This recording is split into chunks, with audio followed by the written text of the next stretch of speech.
Hi, everybody. We can see people starting to join in, which is great. If you're, this is Lars Leicht from the Somm Journal. If you're logging in, welcome. We're going to get started in a little less than a minute.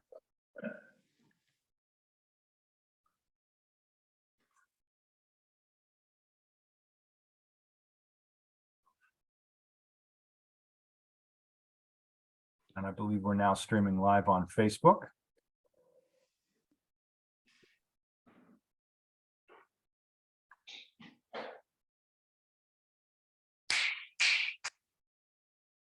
All right, we're going to get started. Hi, everybody. This is Lars Leicht from the Somm Journal, welcoming you to our latest Zoom meeting interview. I hope you're going to enjoy that today. We have a lot of great information. We're with Maurizio Zanella of Bosco in Franciacorta, and thanks to the Somm Foundation, some of you out there have samples as well to taste with us.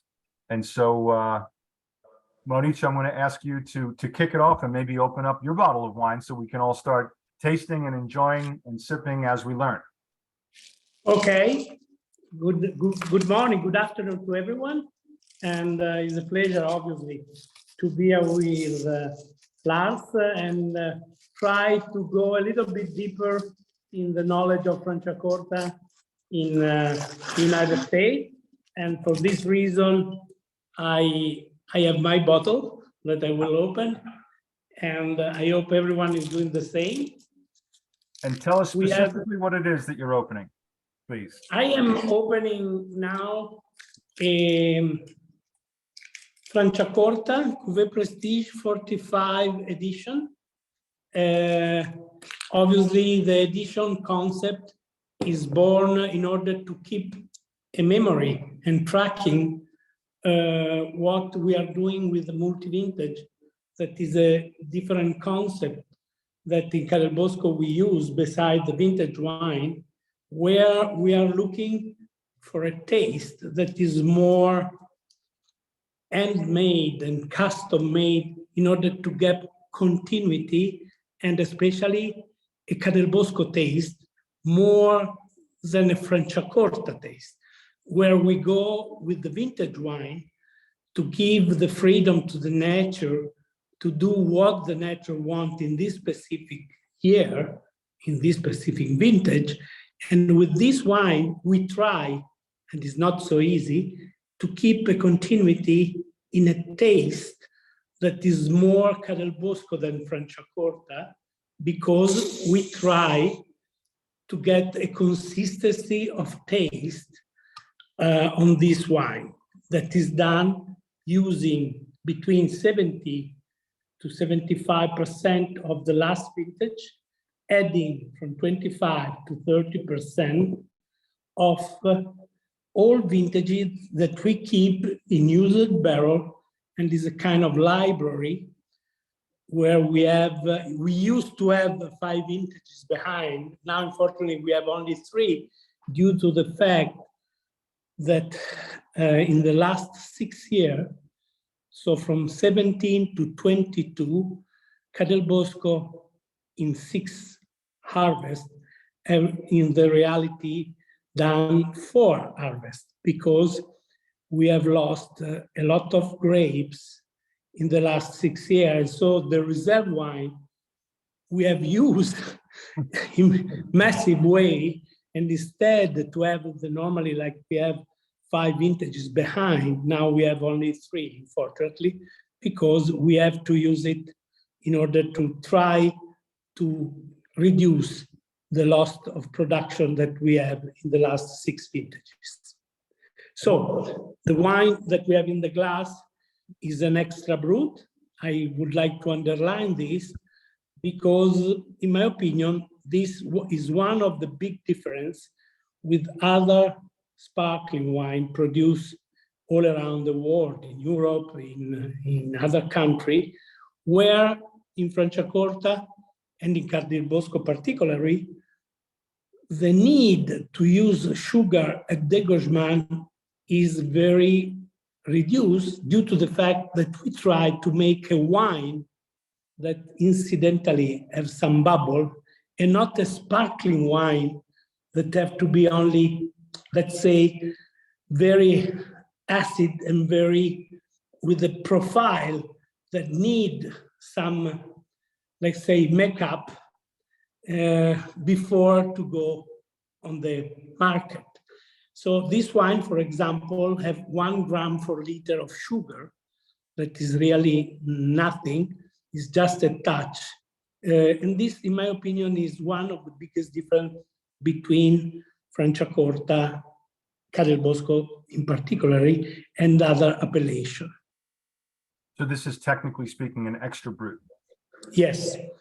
Bosco doesn't produce anymore any brut because there are not need to produce brut. We don't need to go over 2-3 grams is the maximum that we are using. And on 8 Franciacorta that Bosco produce, 3 are dosage zero and 4 are extra brut. And again, with this wine, with the wine that everybody has. So this is the Edizione 45, correct? Yes, yes. Which is great. I think that's brilliant. You're labeling each edition each year, even though it's, I like that you don't use the term non-vintage because multi-vintage is more give an idea on the fact that we are using different vintages in order to try to find this continuity and this style that is more Bosco than Franciacorta. Right. Salute. Salute, and thank you.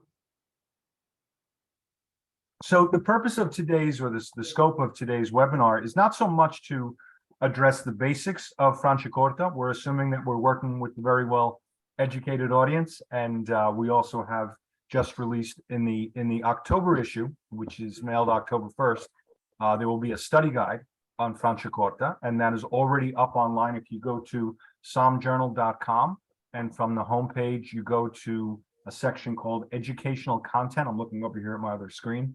You will find that guide right there on the left-hand side. You can click on that, and a lot of good base information on the categories of Franciacorta and the origins of Franciacorta and rules of Franciacorta.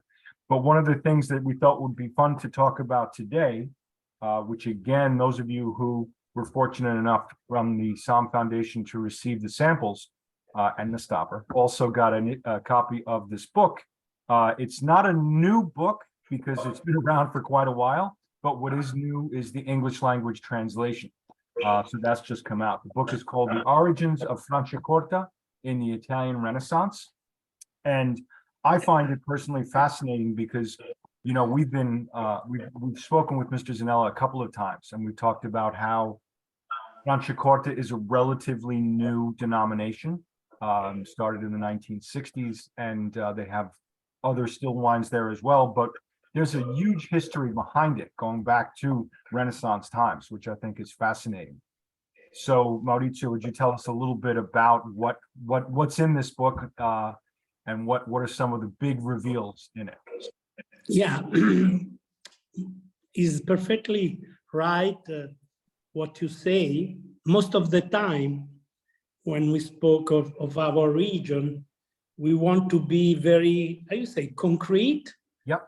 Not use too much poesy, and we go straight to the point, to the fact that Franciacorta born in 61 and became one of the first DOC in 67, and we never give the credit to the fact that during Napoleon, when he was taking most part of Europe, even Italy, there was the first catasto, the first, let's say, inventory of how the land was.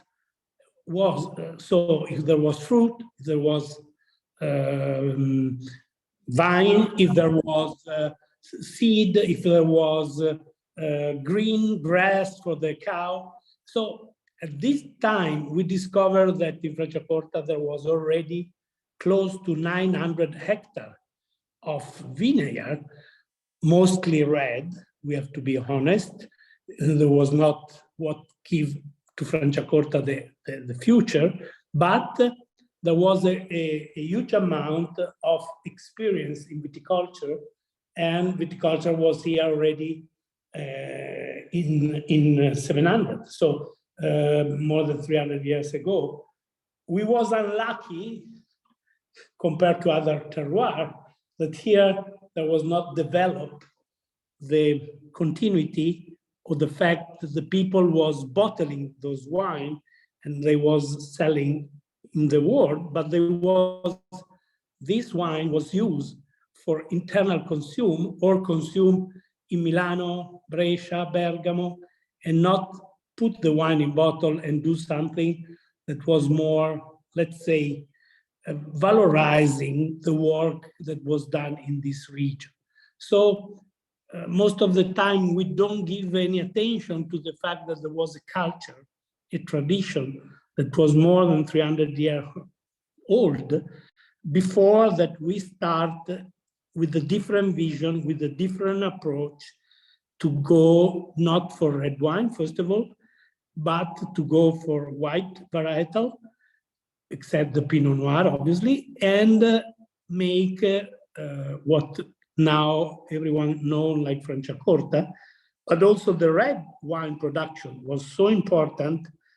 And what interesting thing was the fact that the red wine was called Burdunsi Mager. That means Bordeaux, you understand Bordeaux means Bordeaux, but Burdunsi means a small one, a small Bordeaux, and Mager means slim. So in a dialect. So the wine, red wine made here have the meaning of a small Bordeaux, very slim. This was how they call it, the red wine in 800 and in the dialect way. So this book, in my opinion, give also a very important way where in a book was write a name that the white wine have, and it was incredible to call this wine Mordace. Yeah. And this is incredible because I don't remember exactly the year, but there's something around 1700. Girolamo Conforti, the book was out. 1570. I'm shooting because I have it right in front of me. Thank you, because I have no memory with numbers, so you help me. So this book is very important because this gentleman was calling the wine Mordace. Mordace means to beat, beating, biting. Yeah. Sorry for my English. Biting was the translation of Mordace. Why? Because it was so acid that they cannot drink it. And so even some bottle of this Mordace, they was exploding because they fermented a second time and the glass was not enough strong to keep the second fermentation naturally, obviously, because they was bottling with some residual sugar probably in order to go against the beating wine. So Mordace was meaning that is beating. So someone was bottling the wine with the residual sugar, but then the sugar, probably some yeast, eat the sugar and the wine make a second fermentation in the bottle, but unfortunately he died. And then most of the bottles that they put away, they explode. So if you want, in Franciacorta, the Mordace was before Dom Perignon in a certain way. Right. That he came in 1600 something, if I will remember. Dom Perignon is about 100 years later. So the luck of Dom Perignon that he found the way to find a big bottle and to put the corn, you know, the center part of the corn, to close the bottle with some net. So a corn cup, actually. You know that the center of the corn was the fact how he was closing the first bottle of and putting a corda, you say a net, a net to keep the corn inside the bottle, and so he was able to get the first bottle that they was not exploding, because he also had the problem of explosion of bottle like Mordace wine had. So the lucky probably that there was a monk in France that we don't have in Franciacorta. This was very unfortunate that they start to produce a fantastic wine like champagne, and we unfortunately we have to wait another 300 years in order to start. And so we historically we lose a big opportunity, because historically it's very rare, but it makes sense, the fact that Mordace wine was before and the exploding bottle was before. So this is something color, because cannot become through, because it's not, but it's real, because it's right on a book. And everything is not fantasy, or is something that was happened. So it's very interesting also for us when we speak about our terroir. Most of the time, we don't speak about the past of Franciacorta region. We start in 61, and it's a mistake. So that's the reason why we have translated this book also in English, in order that the real story of Franciacorta behind the first wine, everyone should know that is not true, that is really a totally new appellation or a totally new region, but there is a history behind. Yeah, very strong history, very strong tradition of sparkling wines. It wasn't just a fantasy, let's make sparkling wines here. It was always something of a reality. Yeah, and not many people know this, and I hope that from tonight, and thanks to this small book, most of you, they will give credit to this region, to the fact that also the producer, most of the time, they forgot that they have a good tradition, because myself too, when I speak, very rarely, if I don't have a specific question, I spoke of the past, because we have too many things to say about the present and the future, and we don't want to speak about the past. And so most of the people say, but Franciacorta is only 50 years old. I say, effective, yes, but reality, no, there are to add another 300 years. Right. And some of those years, there was the year that give also the name to the region, because was the end of the no taxation in the area. And so this was exactly when was finishing the no taxation of the area, that is about from 1300 to 1600, that for more than 300 years, there were no tax to pay. And this is where the name comes from. Excellent. So for those of you out there, again, the name of the book, the translation is The Origins of Franciacorta in the Italian Renaissance. And the author of the translation is Gabriele Archetti. This book is, I don't think it's on Amazon yet. I don't think it's available in the market, but you can write to the consortio if you're interested in it. If you go to franciacorta.wine is the website of the consortio, and there's a little form there under contact us, and you can ask them if they can send it to you. And if you have any trouble with that, just write to me, Lars@sommjournal.com, and we'll make sure that we can try to get you a copy if we can. But it's a fascinating book, great history lesson, very relevant. And speaking of, again, combining history and what's going on today, we know that you prepared a beautiful presentation that we'd like to take a look at, and it'll tell us a little bit about Franciacorta in general, through the vision of Bosco. So if you're okay with that, Maurizio, I'm going to run the presentation now. Yes, thank you. Thank you. I'll let you guide us through it. There we go. So is our small story starting from our region that most of you know, so I don't want to be again to repeat concept that you know better, but we are in Lombardy, we are in north of Italy, we are between Garda Lake and Como Lake, exactly south of a lake called Iseo, that most of the people in the world know due to the Cristo installation called floating piers. That was this orange bridge that was crossing the lake where there is the island, and where 100,000 people was walking on the water was extraordinary. So most of the people now know Iseo Lake, not through geographic, but to an artist that have made a beautiful installation. So to give you an idea of how Franciacorta is born, we have also a small, on the next page, we will have exactly, also with the location, we get how the region that you can see is a glaciers that came down from the Alps, and there is a first glaciation, and then another one, a second one that go deeper, and then make all the, how you say, theater done by hills.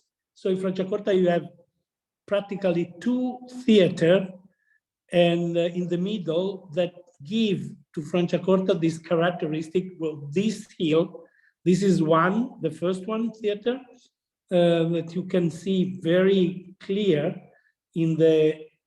on your left side. Then there is another one on the right side, and those hills are taking cooler from, you say, a valley north of the lake that goes straight to the Adamello glaciers. So there is a glaciers of more than 3,500 meters high that reverse a cold climate nighttime through this valley and keep a big excursion between day and night, especially during summer, and make the fact that the grapes have a big difference, even 20 degrees difference, because we can go from this year 40 degrees, that was very hot, to 20 degrees nighttime. So these allow the grapes to ripe, but get the acidity that we need to make a wine that should have to ferment twice. So this is, then the calcare, the soil, are another part that we will see in the next probably page. Yep, there we go. Where you can have some, you say, picture of the soil, and those are vineyards that are around 250, 300 meter high hills. So it's about divide 3, no? To get the feet. Exactly. So if I well translate, 250 meter will be, if I am not missing, 750 feet. Yes, tall. exactly. Times 3. Okay, the next one, just to give you an idea, you will see the soil a little more high, and you see more calcareous especially on the picture number 2, 3, and 4. And on the next one, you will see more soil and more calcare. And here we go over 500 meters, means 1,500 feet high. So it's not anymore a hill. Now we are close to mountain. Yeah. And you see the soil is completely different and allowed the vine and the grapes to get about 1 week, 10 days of delay in harvest, with keeping the acidity that we like to get with the ripeness of the grapes. Because to make a good Franciacorta is more important, like in all the great wine, the ripeness of the wine, and not to be very looking at the acidity and don't look the ripeness. Because if a grapes is not ripe, I believe you will never get a great wine. So it's very important to get the ripeness and the acidity. But you cannot harvest 10 days early or 20 days early because you need the acidity. So this is why, in my opinion, Franciacorta, especially in the high vineyard, is magic, because it can guarantee the fact to get the ripeness with the right acidity. Okay, so in the next probably picture, you will see the 4 varietals that, how you know better than me, are used to make Franciacorta. Let's speak of the number 4, that perhaps some of you are not familiar, because is something that is come in the DOCG rules only 5 years ago, 5 or 6 years, and is still a project. That is what I want to underline. I don't like to say that Franciacorta is done with herba mate, because it's not true. Because herba mate today in Franciacorta is less than 10 hectares. So on 3,000 hectares, 10 hectares is nothing. So we cannot speak of this varietal like if it's a reality of today. I like to call it a fantastic project for the future. Yep. And this project, so I was sorry, gonna say it's something old that's something new. yes, is something old, very old, that will become the new way to approach and to do the Franciacorta of the future. But is not a reality today. Why? Because the few vine that we get that was typical of this region, and there was a little bit also on Garda Lake on the side from Brescia, not from Verona, and it's disappeared. So we have took a lot of time to cleaning because he have a lot of viruses. He was really in a bad condition and very few plants. And so we have time to multiply, cleaning, and also making the right study on the rootstock, because this varietal is very acid component. He is ripe 2 weeks after the Chardonnay, and they have 3 points of acidity higher of the Chardonnay. So this is why I call the grape a project of the future, because in my opinion, against the global warming will be one of the big answers that Franciacorta should give to the wine. Putting today is only allowed maximum 10%, because we don't know yet how will be the reaction of the other varietal with this varietal. So we have limited at 10%, but we will study and eventually change this 10%. And also we give, let's say, the rootstock to our terroir with the varietal that is unique, that no one other in the world has. So there are 2 reasons why I call a very interesting project herba mate for the future of this appellation. I don't know if there are any questions. I'm looking if there are questions. So in a sense, it's an ancient variety that is sort of fell out of favor. Now it's coming back. And my understanding is one of the big reasons that it's coming back is it's a way to counter some of the climate change that's taking place. Yes. Correct? Yes. The climate change is, in my opinion, let's say is the second reason. And the first reason is to give root a tradition to an appellation that is using international varietal. And so you need to have a soul, a local soul, and a local rootstock, and herba mate eventually will give this soul and these roots to Franciacorta appellation. Fantastic. So here we have a little bit of a review. Yes, a little bit of history. One of the first DOC from Italy, the number 5. If we always say that is a young appellation, but at least was the number 5 in Italy, and was the first DOCG for a sparkling wine. And this is very interesting.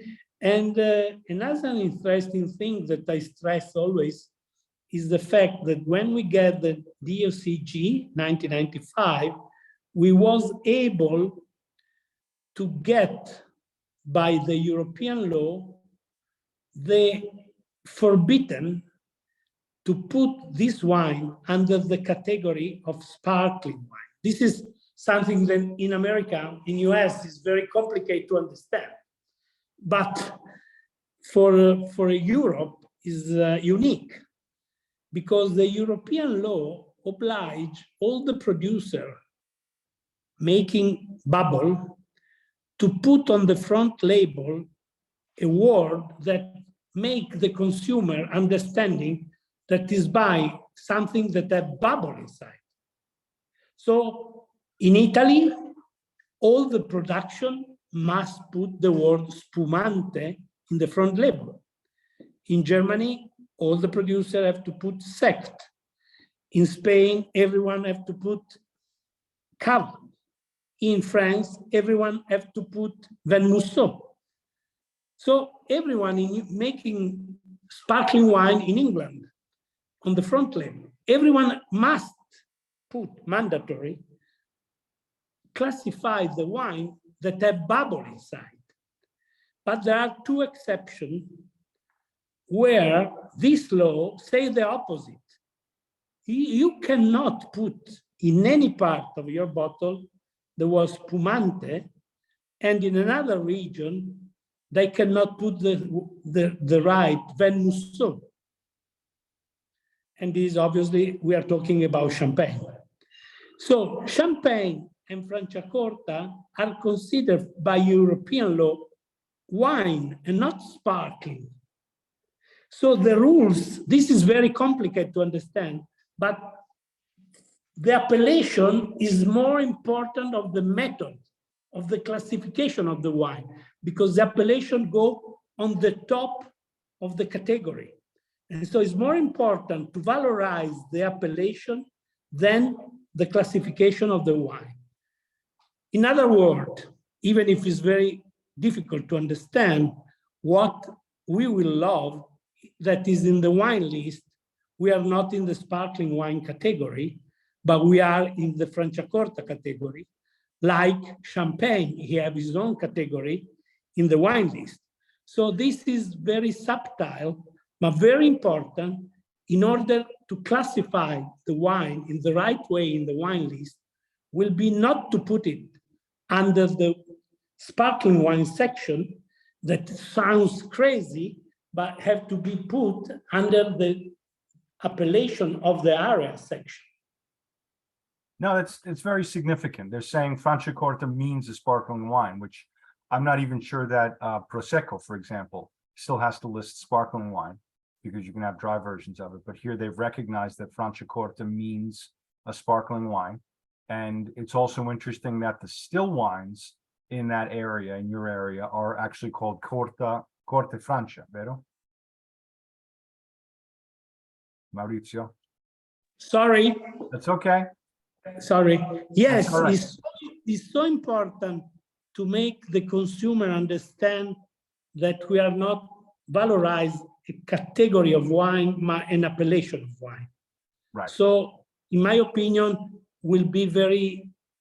I will say thank you to all the people that will teach in the right way the consumer, telling them that these two wines are valorized an appellation and not the fact that they have bubble inside. Absolutely. Great. Let's keep moving on. So this is again reviewing some of the base rules.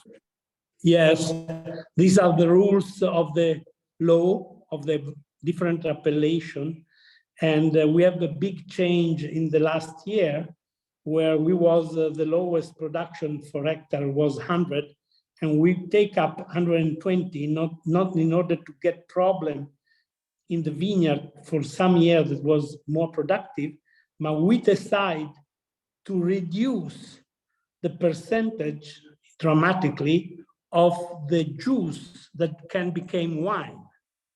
So how you can see, you can squeeze your grapes and have only 54% of the weight becoming wine, that compared to the other appellation, you understand that is a significant difference in squeeze the grapes in the pressoir and get less juice. And so we are very demanding in order to give to the wine only the first juice that coming out. Even with this, we do the 3 different pressing. So we still have the 3 different pressing inside the 54%. And another thing on the last 2 are the minimum period of aging in the bottle before the Gauchman. And again, you can see there is a mistake on cover because there is a 93 that I don't understand. But you see that again, Franciacorta is the strongest rule, even from the minimum aging time of the wine. Yeah. What means this? Means that we try to put all the producer in a specific direction and try to go all in the same direction of quality, and don't give the opportunity to any producer to find a short way to go on the market with something different. So it's like if you send your son to a very demanding campus instead to another campus that is more light and more, like you say, permissivo. I don't know how you say. Permissive. So we are very demanding with all the producer in order to get a kind of general way of thinking in making Franciacorta. This is another example just for the knowledge of the people that is listening to us, that I'm sure they know already everything, but we remind this. Okay, the next. So we do have one question while we're on this slide, because I believe this was answered. This should have been answered in the slide, but Janie asked earlier before the slide came up, if you make a red sparkling wine, she knows there is the Rosato, the Franciacorta Rosé. Is there a Noir de Noir available? Is that even covered by the DOCG? Is not covered by the DOCG. I believe is not allowed. I believe. I am not a legal person, but I believe if you do like we do a wine 100% Pinot Noir, and we do the saignée on this wine, we do a rosé that probably is deep in color, but I believe we will not allow to go over a certain limit of color inside the rosé. We cannot do a rosé red. We can do a rosé until a certain limit of color. So I believe that a red Franciacorta will never appear, because I am quite sure there is a limit of color in the rosé. Okay. Thank you for that answer. Now we talk a little bit about the Ca del Bosco story and how it fits in. Yes, you see that Ca del Bosco was something burned by my family in '64, was a small farm. In '68, we have the first vineyard planting. In '70, we produced the first wine. And in the first sparkling was produced in '78 with the harvest '78.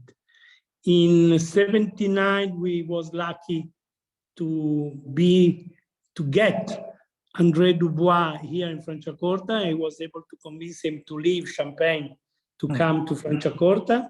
So it was very helpful to take his culture, his tradition, his history, and take more respect to the wine, because this time in Italy we was more oriented on quantity than on quality. So it was very helpful get André in Ca del Bosco, because he have helped us to change mentality in front of production of quality instead of production of quantity. Then there is a history also about the still wine, where Ca del Bosco was, let's say, one of the first. For the Chardonnay, was the first Chardonnay, let's say, done with the Burgundy style, with the international style in '83. Maurizio Zanella was '81. So we are talking in the beginning of what I call Italian wine renaissance. We was, without to know, to be in a certain way pioneer in do wine that they was never done in our country before. And then all the progress with the new wine like Anna Maria Rosé and all the other wine that they was out in the market later in the year. So I don't want to bother you with the vintages, but I would like to underline, perhaps in the next picture, we have some slide. This is the history. How was Cadel Bosco in the 70s? So now there is nothing. If you come and you see Cadel Bosco, you don't recognize, obviously. And then you have other pictures that make the history of Cadel Bosco. The gentleman on the right side is André Dubois, and in the picture on the left, and the picture on the right was my mentor, my father, in a certain way, in the philosophy, in the profession.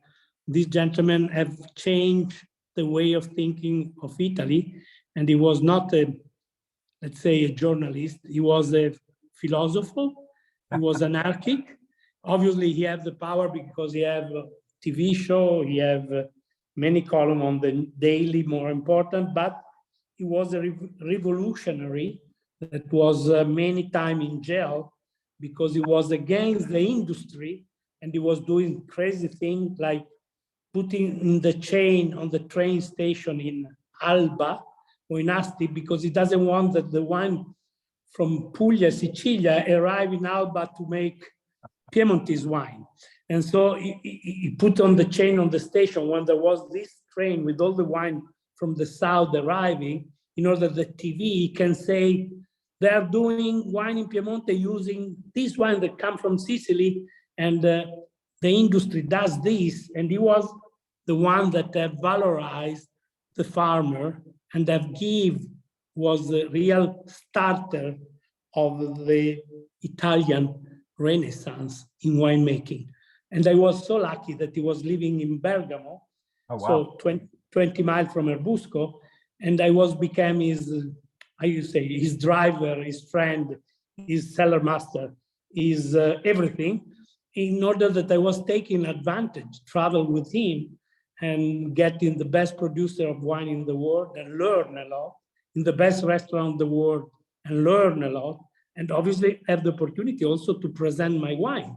So it was a like of open door that was extraordinary for me to help Cadel Bosco to be discovered, even if it was new, because obviously I take advantage not only of his mind that was very, how you say, Taliban, very no compromise. He was an extremist, yeah.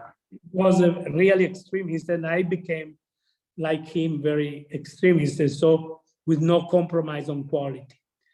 And another picture, probably for you, will be very interesting, because you know, everyone in the United States know the name that is in the center of the second picture, and because Andrei Cherichev was in the United States the father, in my opinion, of the great wine from Napa. And I was lucky to become a kind of friendship. And so in the harvest 82, 83, 84, it was kind, not of consulting, but friendly, I would say friendly help, because he was taking holiday in Italy with his wife, Rosa.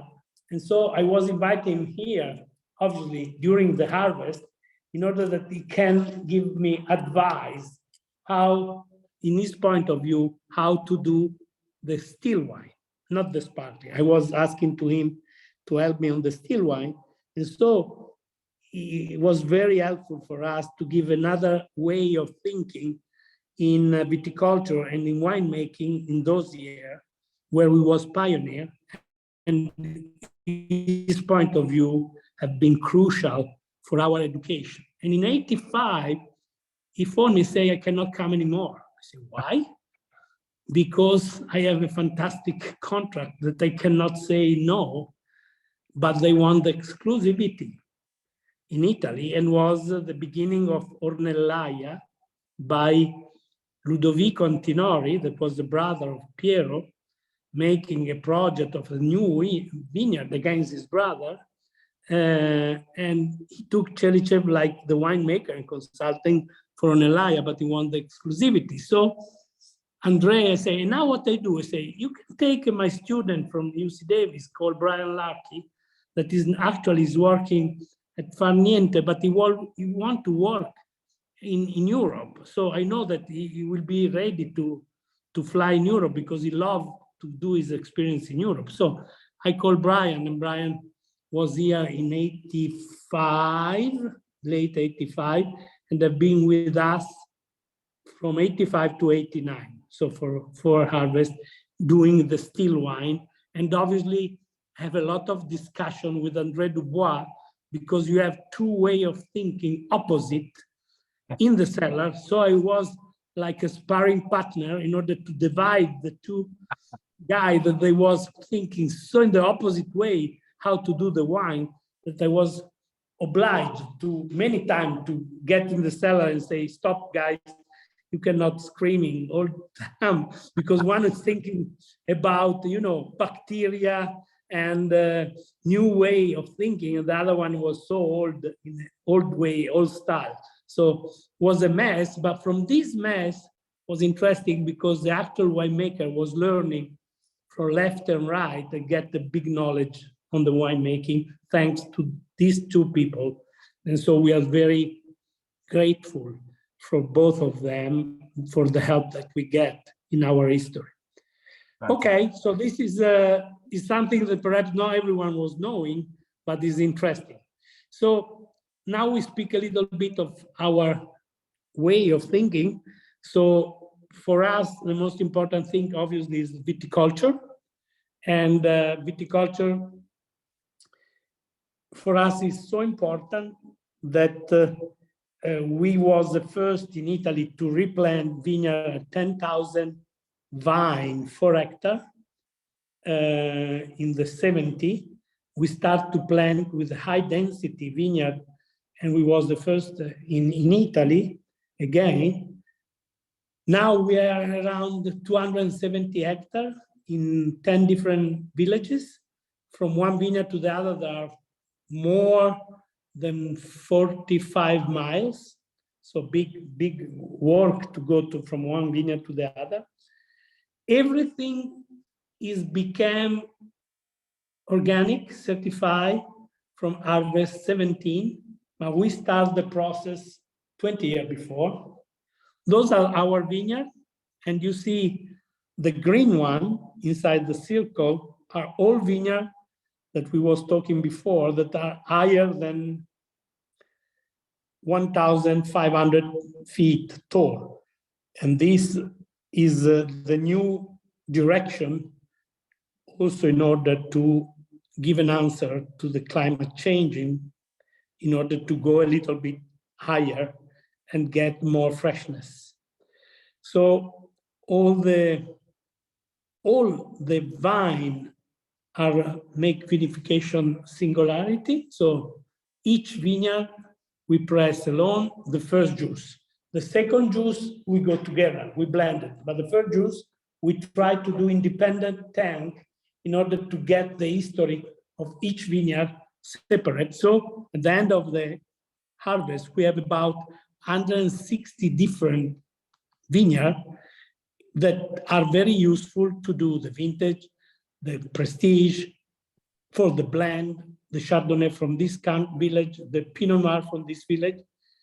And the big innovation was the berry spa, what we call gray spa or berry spa, was arrived because we was not very, let's say, happy with the aromatic of the organic grapes compared with the conventional grapes. The organic grapes, they will show always a little less aroma than the conventional grapes. So we found out after 2-3 years of study with the University of Milano that the residual of copper, they was interfering with the yeast, and so the fermentation was not so clean. So we say what we do in order to take out this copper from the skin. And the only way is to do what is done in all the industry that do fruit. So we have to wash it, but wash it with the, how you say, with the kind of pressure inside. We have to wash all the grapes inside, and in order to get away the copper, we have to have the pressure of the water. And so this doesn't take out, like many people think, also the yeast, because you have some yeast also inside the skin and in the skin, that when you squeeze it, you get those natural yeast. The advantage of the berry spa was not only to take the berry, but obviously take away the pollution, obviously reduce the SO2 level content. But the third more important thing was to make the sediment that you get when you cool down your juice, make those sediment with a very nice smell and not with the bad smell that oblige you to sell those sediment, heavy sediment, to the distillery that make grappa or whatever, but get those sediment and do the batonnage like is done with the light sediment in other region, we do with the total sediment. So this is the most important probably discovery that we have done with the berry spa, behind taking away the copper, is to leave the wine with all the sediment that give all the protein, all the most important thing that are in the wine. Don't take a wine and spoil the wine, but leave all the natural of the wine inside and put it in the tirage. When you do the second fermentation, leave it. So we have quite a big amount of sediment in the bottle that give to the wine more body, more aroma, and everything. And this is very helpful for us.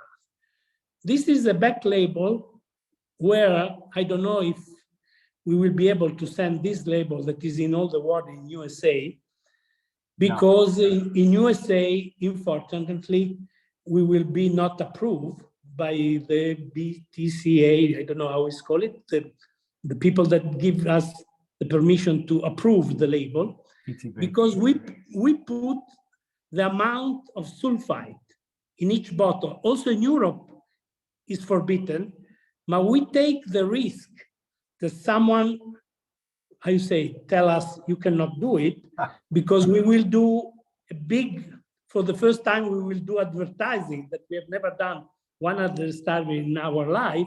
We will start to do advertising, say, we cannot sell the truth to the consumer because we are putting the amount of sulfite and the government doesn't want that we show the real amount in our bottle.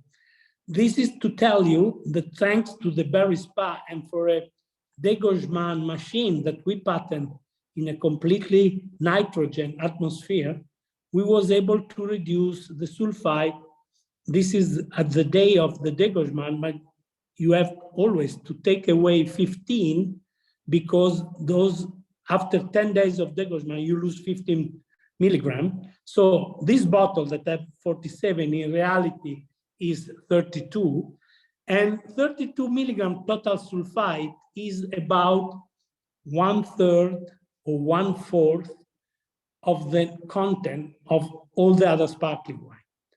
And this doesn't mean that our wine is better, absolutely not. Means that you can drink 3 glasses more of our wine and don't be headache. And means that you can age our wine for a longer time because it was not oxidated. And we don't need to protect the wine with 100 milligram because he have a small oxidation. So if it doesn't have the oxidation, the life is longer. And the wine is more pure with 32 milligram of sulfite instead of 100 milligram. So this is very, very important for the bottle, that is not true that after 1 or 2 years, you see, we put when we disgorge, summer 19, It's not true that you have to drink the wine in 1 year, because after the wine will go down. In our wine, after 3-4 years, the quality increase and not decrease. Obviously, if you have a good cork and if you have a good cellar. The good cork is our responsibility, good cellar is your responsibility. But if we have the two things combined, those wines have a very big increase of quality with the time maturing after décochement. The key with this label, Maurizio, in the United States is that the TTB requires that whatever is stated on the label always appears, and wine, naturally, the level of sulfites remains the same, but it doesn't always measure that way. So over time, it will measure lower, but if it says 47 on the label, that's what it has to show to the TTB. And that's one of the reasons we cannot have this label in the US, sadly, unfortunately. But it's good to know that the levels are so low. That's pretty important. E noi dobbiamo andare velocemente per il prossimo per chiudere tutto. I think you've already spoke to this, to the wine that we're enjoying now. Yeah, this is the 45 edition, is the wine that we have in the glass that I hope everyone enjoy. So how you can see, you have 68% of the wine of 2020, 29% of wine of 19, and 3% of 18. So I don't want to give you more detail because you can taste better than me, I am sure. And your opinion is more important than my opinion on the wine. So I never taste my wine, to be honest, or give a comment on my wine. I just try to tell you how the wine are done and try to make you understand our philosophy. It's a lot better if you will have the time when you travel to Italy to come to see us. This is an invitation for who is listening to us tonight, in order to, if he is in Italy, we are so close to Milano, that is 1 hour, and you will see, you will taste some good wine, but you will see an amazing winery because Absolutely. Having been there, I can vouch for that. It's a beautiful winery and some great information today, Maurizio. Thank you so much for that little focus on history, that little focus on what you're doing at Ca del Bosco. And do you have a very real brief, super brief in 12 words or less update on the 2023 harvest? Sure. I will not tell you nothing on the quality, but I can tell you that in quantity, finally, we have a great harvest. So we are very happy because finally, after the last 6 vintages, where we lost 2 vintages in 6. So in 6 years, we harvest 4 years. And this was dramatic for our stock. And this is not only for Ca del Bosco, but all Franciacorta region. So with the harvest of this year, we finished the harvest of Franciacorta. We still have the grapes from the red wine. So we still have, we have do some Merlot Saturday, and we will finish the other Merlot tomorrow, and we will wait another 10 days for the Carmenère and the Cabernet Sauvignon that are not ready. I don't want to speak, I never speak about quality until February, March, when I can taste the wine. In my opinion, there will be great opportunity to have a very good vintage, but I don't want to tell anything regarding quality of this harvest. All right. Well, thank you very much. Appreciate your time and the information, and wishing you a buona serata to you and to all our audience a good afternoon, wherever they are. Thank you guys very much. Lars Leicht from the Somm Journal signing out. Remember, you can see this video at sommjournal.com. We're also, the study guide is planted that will be coming out in the October issue. And it's also been recorded on Facebook Live from the Somm Journal platform. So salute, grazie, cheers. Grazie, Lars. Thank you for being with us. Thank you to everyone, the audience. And I hope I was telling you something new. And I wait for you in Italy. Absolutely. Grazie. Okay, Thank ciao. you. Ciao, grazie.